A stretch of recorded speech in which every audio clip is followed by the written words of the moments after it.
किस किस ने सुनी है ये कहानी? इस कहानी का महात्म्य है कि इस कहानी को जितनी बार सुनोगे, जितनी बार सुनाओगे, उतनी भगवान की कृपा आपके परिवार के ऊपर बरसेगी। इस कहानी का जितना प्रचार प्रसार करोगे, उतना देश की तरक्की होगी, उतना समाज की तरक्की होगी। तो जिन लोगों ने कहानी सुनी है वो भी बड़े ध्यान से दोबारा सुनना, अच्छे से सुनना और इसका खूब प्रचार प्रसार करना। ये कहानी एक राजा की है, एक चौथी पास राजा की कहानी है, एक अहंकारी राजा की कहानी है, एक भ्रष्टाचारी राजा की कहानी है। आप लोगों ने राजा और रानी की कई कहानियां सुनी होंगी। इस कहानी में राजा तो है, रानी नहीं है।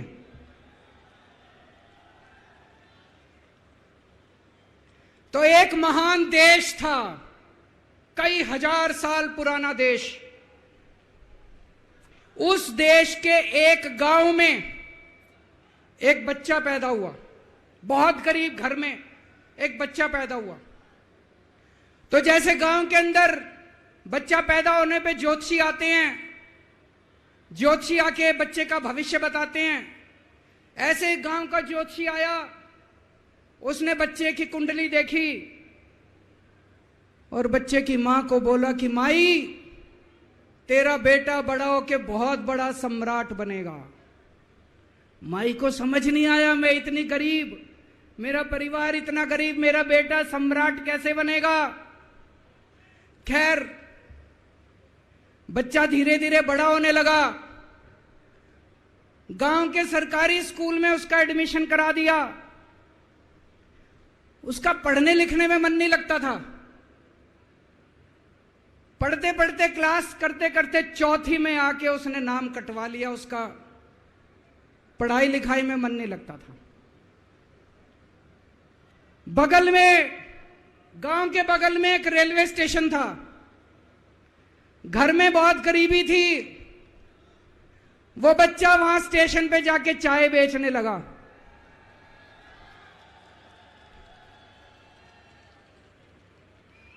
चाय बेच के अपना गुजारा करता था। वो भाषण बहुत अच्छा देता था, बचपन से ही बड़ा अच्छा भाषण देता था। गांव के लड़कों को इकट्ठा कर लेता और भाषण देना चालू करता। धीरे धीरे आसपास के गांव में फैल गया कि यह बच्चा भाषण बड़े अच्छे देता है। आसपास के लड़के भी इकट्ठे हो गए और जो मर्जी टॉपिक हो भाषण देना चालू कर देता था और रुकता ही नहीं था, घंटों घंटों तक भाषण देता रहता था। बच्चा बड़ा हुआ। ज्योतिषी ने कहा था बड़ा होके बच्चा उस महान देश का सम्राट बन गया। लेकिन राजा तो अनपढ़ था, उसे तो कुछ आता नहीं था। अफसर आते, उस अनपढ़ राजा से जहां मर्जी साइन करा लेते, जहां मर्जी जो मर्जी साइन करा लेते। वो राजा अनपढ़ था, उसे लगता था मैं अगर अफसरों से पूछूंगा तो मेरी कमजोरी सबके सामने प्रकट हो जाएगी। अफसरों को लगेगा मेरे को कुछ आता नहीं है। अफसर जो मर्जी लेके आते थे वहां साइन कर देता था। वो धीरे धीरे पूरे देश के अंदर फैल गया कि राजा अनपढ़ है, राजा अनपढ़ है। राजा को बड़ा बुरा लगने लगा। तो राजा ने कहीं से एक फर्जी डिग्री का जुगाड़ कर लिया। एक फर्जी डिग्री का जुगाड़ कर लिया, एमए की डिग्री का। और राजा बोला मैं एमए हूं। पर सच्चाई तो पूरे देश को पता थी, राजा तो अनपढ़ था। धीरे धीरे राजा अहंकारी भी होता गया। अहंकारी राजा और ऊपर से अनपढ़। जो मर्जी उस राजा के पास जाता और राजा से कुछ भी पास करा के ले आता। एक बार कुछ लोग गए, राजा को बोले जी नोटबंदी कर दो, नोटबंदी करने से भ्रष्टाचार खत्म हो जाएगा, आतंकवाद खत्म हो जाएगा। राजा को कुछ समझ नहीं आया। राजा की खूब चमची मारी उन्होंने। राजा ने एक दिन शाम को टीवी पे आके 8 बजे नोटबंदी कर दी। पूरे देश का बेड़ा गर्क हो गया दोस्तों। लंबी लंबी बैंकों के सामने लाइनें लग गई, कई लोग मर गए, दुकानें बंद हो गई, रोजगार बंद हो गए, बड़ी बड़ी इंडस्ट्री बंद हो गई, पूरे देश का बेड़ा गर्क हो गया। फिर एक दिन कोई आके बोला जी 2000 का नोट ले आओ। राजा 2000 का नोट ले आया। 4 साल बाद कुछ लोग आके बोले जी 2000 का नोट बंद कर दो। राजा ने 2000 का नोट बंद कर दिया। राजा को अक्ल तो थी नहीं, बेवकूफ था, अनपढ़ था। कभी 2000 का नोट चालू करता था, कभी 2000 का नोट बंद करता था।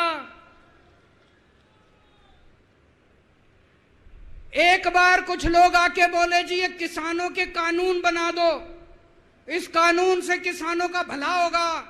राजा ने कानून बना दिए। पूरे देश के किसान सड़कों पे उतर आए। 750 किसान मर गए आंदोलन में, और 1 साल के बाद राजा को वो तीनों कानून वापस लेने पड़े।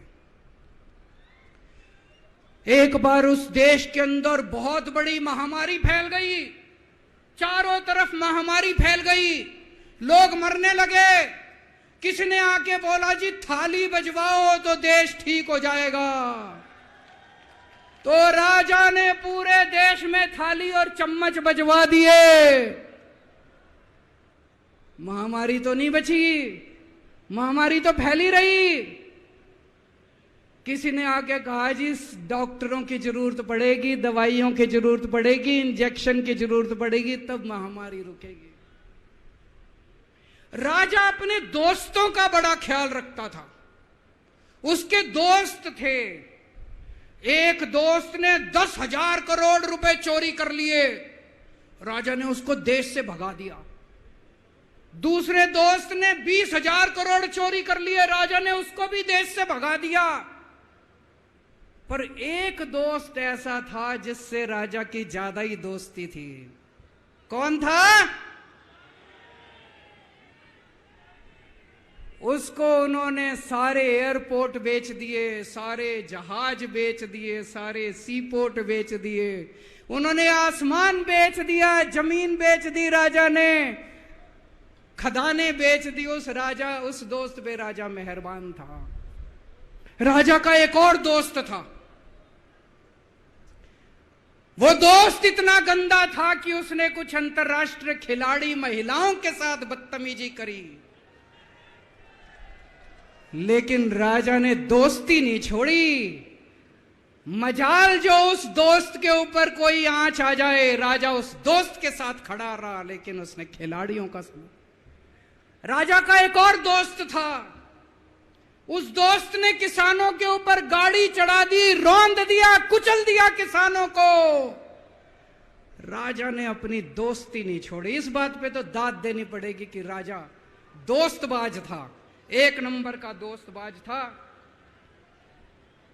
चारों तरफ अत्याचार हो गया, चारों तरफ देश के अंदर इनके अपने लोग जो थे वो बलात्कार करने लगे, गलत काम करने लगे, हाहाकार मच गया। जो राजा के खिलाफ बोलता, राजा उसको पकड़ के जेल में डाल देता। एक दिन एक पत्रकार ने कार्टून बना दिया राजा के खिलाफ, उस पत्रकार को उठा के जेल में डाल दिया। एक दिन एक किसी पत्रकार ने उनके खिलाफ कुछ लिख दिया, उसको पकड़ के जेल में डाल दिया। जो राजा के खिलाफ बोले उसका बेड़ा गर्क। कोई जज अगर उस राजा के खिलाफ ऑर्डर करता था, राजा उसको बख्शता नहीं था। चारों तरफ अत्याचार, महंगाई, बेरोजगारी। ऊपर आसमान में देवता ये सब देख रहे थे कि पृथ्वी के ऊपर कितना घनघोर अत्याचार हो रहा है। सारे देवता इकट्ठे हुए, देवताओं ने मीटिंग करी। सारे देवता मिलकर शिवजी महाराज जी के पास गए और कहा, महाराज कुछ करो, पृथ्वी के ऊपर अन्याय हो गया, अत्याचार हो गया, चारों तरफ बलात्कार, चारों तरफ हाहाकार मचा हुआ है, जनता परेशान हो रही है। पृथ्वी जी, शिवजी महाराज जी ने अपनी तीसरी आंख खोली। और दोस्तों, यहां प्रचंड पृथ्वी के ऊपर अजीब अजीब घटनाएं घटने लगी। उज्जैन के अंदर महाकाल की 6 सप्तऋषियों की बड़ी बड़ी 10 फुटा भारी भारी मूर्तियां थी। एक दिन बारिश और तूफान आया और 6 की 6 मूर्तियां टूट गई। लोगों ने कहा बड़ा अपशकुन हो रहा है, बड़ा अपशकुन हो रहा है। एक दिन एक ट्रेन एक्सीडेंट हो गया, 250 से ज्यादा लोगों की मौत हो गई। लोगों ने कहा बड़ा अपशकुन हो रहा है। और एक दिन घनघोर बारिश आई, तूफान आया, ऊपर से आकाशवाणी हुई। सारे देश की जनता को भगवान ने कहा कि आप महान देश के लोग हो, क्या कर रहे हो? उठो, खड़े हो जाओ और इस अहंकारी राजा के खिलाफ सब लोग मिलकर आवाज उठाओ।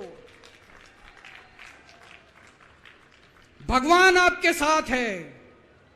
और उसके बाद दोस्तों, सोई हुई जनता जाग गई और 1 साल के अंदर उस अहंकारी राजा का राजपाट जनता ने उखाड़ के फेंक दिया। और उसके बाद वो महान देश दिन दूनी रात चौगुनी प्रगति करने लगा। ये कहानी बड़ी पवित्र कहानी है। इस कहानी को सुनने से और सुनाने से परिवार का, समाज का और देश का बहुत भला होता है। इस कहानी को सुनने से और सुनाने से परिवार का, समाज का और देश का बहुत भला होता है। इसे ज्यादा से ज्यादा शेयर कीजिए, ज्यादा से ज्यादा लोगों तक पहुंचाइए, ताकि ज्यादा से ज्यादा लोग इसे सुन सकें, इसे समझ सकें। नमस्कार, मैं हूं मुकेश कोरी। आपको ये वीडियो कैसा लगा है उस पर अपना सुझाव कमेंट बॉक्स में जरूर दें। हमारे चैनल को सब्सक्राइब ना किया हो तो सब्सक्राइब करें, बेल आइकन पर प्रेस करें। प्रत्येक खबर का नया नोटिफिकेशन सबसे पहले आपको प्राप्त होगा। हम फिर मिलेंगे एक नई खबर के साथ। तब तक आप हमको इजाजत दीजिए। जय भारत, जय हिंद।